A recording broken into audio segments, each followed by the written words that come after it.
This is green sort number 5. This sort, you'll go through 2 steps. And the first is to talk about the meaning of the ed suffix. We've been looking at ing so far, but this is another vowel suffix. But I want to get an extra bang for my buck here. So I want to notice that the ed suffix has 3 sounds. So first I would get them to sort by the sound. And the 3 sounds are ud, t, and d. And I would get them to just say the words. So we have hopped, we have stirred, grabbed, wanted, named, helped, hoped, stepped, acted, planned, dropped, nodded, mixed, scored, closed, and I'm really emphasizing that D ending, lived or lived, saved, chewed, passed, seemed, started, waited, joined, and shouted. And here I want to stop and have them notice that even though it has 3 different sounds, they all are spelt ed. And then we want to talk about what does the ed at the end of the word mean.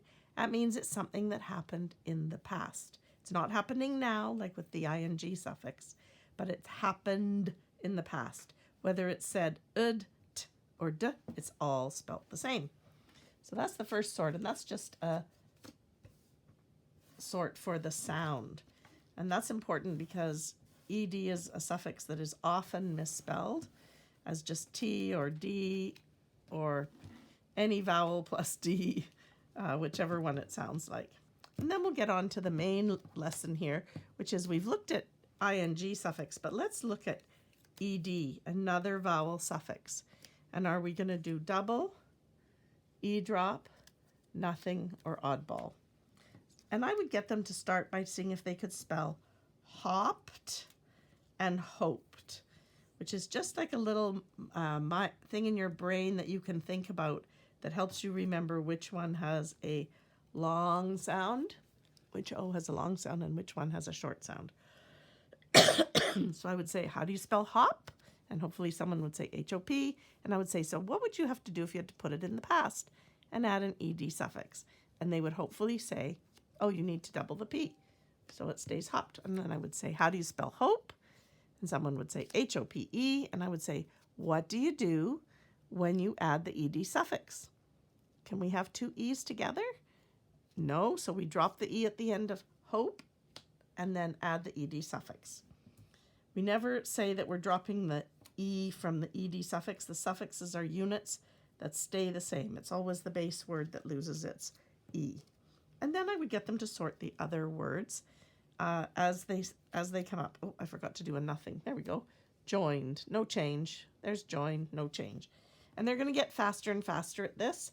Scored, named, dropped, shouted, acted, passed. Ooh, this is a no change because it already had 2 S's. Almost did that myself.